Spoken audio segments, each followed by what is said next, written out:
Bienvenidos a Findes. En Findes desarrollamos una serie de cursos, los que a mí normalmente me tocan, están referenciados a las normas de información financiera. En esta ocasión vamos a ver una parte del marco conceptual y específicamente de los postulados básicos que están en la NIF A2. Haciendo referencia a los postulados básicos, precisamente sería importante que hiciésemos un repaso de los principios de contabilidad sobre los que se basaron estos postulados que el CINIF emitió a partir del año 2006. Como ustedes pueden apreciar, los principios de contabilidad eran 9 que están en la pantalla: entidad, realización, periodo contable, valor histórico original, negocio en marcha, dualidad económica, revelación suficiente, importancia relativa y consistencia. Los postulados que el CINIF emitió partiendo de esos mismos principios en el año 2006, como ya mencioné, son los siguientes: sustancia económica, entidad económica, negocio en marcha, devengación contable, asociación de costos y gastos con ingresos, valuación y dualidad económica y consistencia. Esos 8 postulados básicos tienen íntima relación con los principios de contabilidad que están a la derecha de la lámina. Vamos a referenciarlos. Entidad económica es un elemento que se toma de entidad que existía antes en los principios de contabilidad. Negocio en marcha se llama exactamente igual, no tiene absolutamente ningún cambio. Después tenemos devengación contable, que tiene mucho que ver con realización. De hecho, es lo mismo, devengación contable y realización. Después está asociación de costos y gastos con ingresos, que tiene una relación totalmente empalmada con periodo contable. Después tenemos valuación, que anteriormente se llamaba valor histórico original. Después está dualidad económica, que se llama exactamente igual ahora y antes, y consistencia, que también tienen exactamente el mismo nombre y el mismo significado. Esos son los que se relacionan. Como ustedes pueden apreciar, en el lado izquierdo tenemos uno que se llama sustancia económica, que no tiene ninguna relación con los que están del lado derecho. En el lado derecho tenemos 2 que ya no existen como postulados, son revelación suficiente e importancia relativa. Entonces, hay uno nuevo que se llama sustancia económica, que en realidad no es tan nuevo, porque la misma Comisión de Principios de Contabilidad lo emitió a través del adendum al boletín A1 en el año 1996-1997, más o menos. Y el CINIF decidió quitar de los postulados tanto revelación suficiente como importancia relativa, en función de que esas las pasó a las características de la información financiera y se eliminaron entonces de los postulados básicos. El CINIF también clasificó todos estos postulados básicos en 2 grandes grupos: sustancia económica, entidad económica y negocio en marcha. Menciona que captan la esencia económica, delimitan al ente y asumen entonces la continuidad del negocio. Los otros 5, dice el CINIF, que son las bases para el reconocimiento contable de operaciones y eventos acaecidos en la entidad. En realidad, a mí me gustaría darle otra clasificación a todos estos postulados. Los clasifico ahora como están en esta nueva lámina: sustancia económica, entidad económica, devengación contable, asociación de costos y gastos, negocio en marcha, valuación, dualidad económica y consistencia. Los reclasifico de esa forma por lo siguiente: sustancia económica y entidad económica son 2 postulados que nos sirven para identificar. La sustancia económica nos sirve para identificar las operaciones, e incluso dice que esta identificación que nosotros hagamos de esas operaciones tienen que prevalecer en la contabilidad y en el registro contable. Entidad económica es lo mismo, pero dicen eso ayuda a identificar no las operaciones, sino de quién son las operaciones, que en este caso es la entidad económica. Después tenemos son postulados que son devengación contable y asociación de costos y gastos con ingresos. Estos 2 postulados nos ayudan a poder tener el momento adecuado para el reconocimiento de las operaciones. Los 2 que siguen son los 2 que hablan de la evaluación. Nos ayudan a evaluar todas las cifras que tenemos en los estados financieros. Y finalmente pongo los últimos dos como las bases técnicas que la contabilidad requiere para la contabilización. En este espacio, como no tenemos mucho tiempo, me voy a dedicar exclusivamente a dos de ellos, como un elemento nada más para esta sesión. Ya en sesiones posteriores veremos todos los demás y haremos referencia específicamente a cada uno de ellos. Esos dos a los que me voy a referir son precisamente los que se refieren a la evaluación: negocio en marcha y valuación. Estos dos postulados nos sirven para eso, precisamente, para poder evaluar.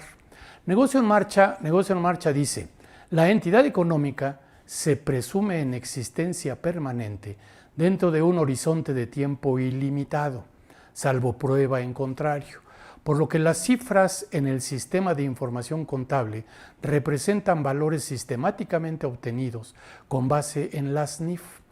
En tanto prevalezcan dichas condiciones, no deben determinarse valores estimados provenientes de la disposición o liquidación del conjunto de los activos netos de la entidad. Este postulado, y desde antes como principio de contabilidad, siempre se ha pensado como que es un principio, un postulado que nos sirve nada más para revelar lo que está sucediendo con la continuidad del negocio. Pero no es así. En realidad, lo más importante de este postulado es la evaluación que nosotros debemos hacer de todas las cifras que están en los estados financieros. En el activo, todos los activos que tenemos, si recordamos un poco la definición de activo, que dice que es un recurso que está debidamente controlado por la entidad, que va a generar un beneficio económico en el futuro y que está identificado, pues tiene mucho que ver con negocio en marcha. Lo mismo sucede con la definición de pasivo, pero vamos a enfocar un poco a la definición de este activo. Habla entonces primero del beneficio económico futuro que debe tener. Un beneficio económico futuro que puede tener una entidad en alguno de sus activos se puede dar exclusivamente cuando el negocio está en marcha. Cuando el negocio ya no está en marcha, entonces los activos tendrían que reconocerse a un valor estimado ya para la liquidación de los mismos. Si es que hay liquidación, y si no, pues su valor entonces será cero. El hecho de que un activo no se pueda vender en el mercado no significa que no tenga valor para la entidad. Lo tiene en la medida en la que ese activo puede generar beneficios económicos en el futuro. Por eso este postulado es sumamente importante en la evaluación. Entonces, cualquier activo se modifica en el momento en el que el negocio ya no está en marcha. Hablando desde el efectivo a lo mejor no modifica mucho su valor, pero sí modificaría sus requerimientos. A lo mejor el efectivo se tendría que restringir y no sería de libre uso para cualquier empresa. Y si nos vamos bajando en el balance, tenemos después las cuentas por cobrar a clientes. Los clientes no nos van a pagar la misma cantidad si el negocio está en marcha que si no está en marcha. Los clientes son cantidades que son revolventes. Un cliente me debe ahora y me va a pagar por la necesidad también que tiene de seguir trabajando con nosotros en la empresa. Entonces va a seguir comprando, me va a pagar y obviamente es más difícil que se detenga en su pago. Cuando el negocio no está en marcha, pues lo que va a suceder es que el riesgo de incobrabilidad pues va a ser muchísimo más alto que el que tenemos dentro del negocio en marcha, y tendríamos entonces que evaluar si ese beneficio económico futuro que me genera entonces una cuenta por cobrar va a prevalecer o no va a prevalecer, o lo tendría yo que castigar. Eso se llama deterioro del valor, y el deterioro de valor se da principalmente cuando el negocio ya no está en marcha. Después tenemos inventarios en los que sucede algo similar. Un inventario que ya no está en marcha, que ya no es revolvente, es muy probable que lo tenga yo que liquidar, y obviamente que el valor que voy a obtener en su liquidación pues tiende a ser entonces menor que el que puedo obtener si el negocio sigue en marcha. Y así sucesivamente nos podemos ir con todos los activos y en todos los activos vamos a tener algún efecto en su evaluación. Los activos fijos no se diga, un activo fijo, excepto en algunas excepciones como podrían ser los automóviles, por ejemplo, que son activos fijos que en cualquier lado se pueden vender. Pero si hablamos de maquinaria, entonces sí entrarían en un renglón similar. Una máquina no vale lo mismo cuando está instalada en un negocio y que está produciendo que una máquina que ya no está produciendo y que para poderla vender incluso tengo que desmantelarla, tengo que cambiarle el lugar para poderla vender y eso también tiene costos. Esos costos obviamente en un negocio que ya no está en marcha pues son mucho más elevados y su recuperabilidad se ve mermada. ¿Qué sucede con los pasivos? En los pasivos sucede lo mismo. Imaginémonos, por ejemplo, una prima de antigüedad que se paga con ciertas condiciones. Se calcula para efectos de los estados financieros sobre bases actuariales, considerando entonces las probabilidades de que se pague, las probabilidades de rotación y en fin una serie de conceptos que considera la misma norma NIF de 3 para poder calcularse. En el momento en que el negocio ya no está en marcha, pues lo que va a suceder con una prima de antigüedad, si es que se va a liquidar el personal, es que ya tenemos un pasivo seguro y obviamente que las probabilidades desaparecen. Entonces conozco el pasivo con mayor certeza y las valuaciones van a cambiar. Y lo mismo puede pasar entonces con los demás pasivos, la exigibilidad, las tasas de interés, etcétera, que pueden afectar entonces a todos ellos, incumplimientos con contratos, etcétera, que pueden modificar entonces los valores también de esos pasivos. Y desde luego pues el capital pues se va a modificar. El capital es el reflejo del valor neto que tienen los activos, es decir, el activo menos el pasivo. Y entonces todo el balance se modifica. Si se modifica el balance, por ende se modifica también el estado de resultados. Eso es el principal, esa es la principal, el motivo que tiene precisamente Negocio en Marcha. Desde luego que hay un elemento importante que es la revelación, pero la revelación es precisamente para poder cuidar que el negocio en marcha existe y que los valores se están determinando entonces sobre esa base de negocio en marcha. Vamos a entrar a otro postulado. En la lámina que ustedes están viendo ahora puse a propósito no el postulado, sino un principio que existía antes. Este postulado que ahora tenemos se llama valuación. El principio de contabilidad que nosotros teníamos que se sustituye con valuación es precisamente este que se llama valor histórico original. Valor histórico original decía que las transacciones y eventos económicos que la contabilidad cuantifica se registran según las cantidades de efectivo que se afecten o su equivalente o la estimación razonable que de ellos se haga al momento en que se consideren realizados contablemente. Estas cifras deberán ser modificadas en el caso que ocurran eventos posteriores que le hagan perder su significado. Como ustedes pueden apreciar en este valor histórico original, lo que prevalece siempre es el costo histórico, es decir, el valor al que originalmente dimos de alta un activo o un pasivo. La única modificación que este principio permitía era cuando las cifras, y fíjense, estamos hablando de cifras, no de los elementos a ser evaluados, sino de los pesos que pagamos por ellos o de los pesos que reconocemos como un pasivo, esas cifras podrían verse mermadas. Esas cifras, por ejemplo, lo vivimos hace muchos años en el sexenio de Miguel de la Madrid, tuvimos una inflación importante. Nada más llegó al 3.740% en el sexenio completo, de tal forma que algo que valía $1 al principio del sexenio, valía posteriormente al sexenio 3.740 pesos. Lo que valía 10 pesos, valía 37,000 pesos y así sucesivamente. Eso, por ejemplo, hizo que las cifras de los estados financieros pues, hubiesen perdido totalmente su significado. Entonces, si esos significados se pierden, pues hay que hacer algo. Y lo único que permitió este principio de contabilidad en su momento es precisamente darle significado a las cifras, no a los elementos. Vamos a evaluación. Evaluación ya habla de otro concepto.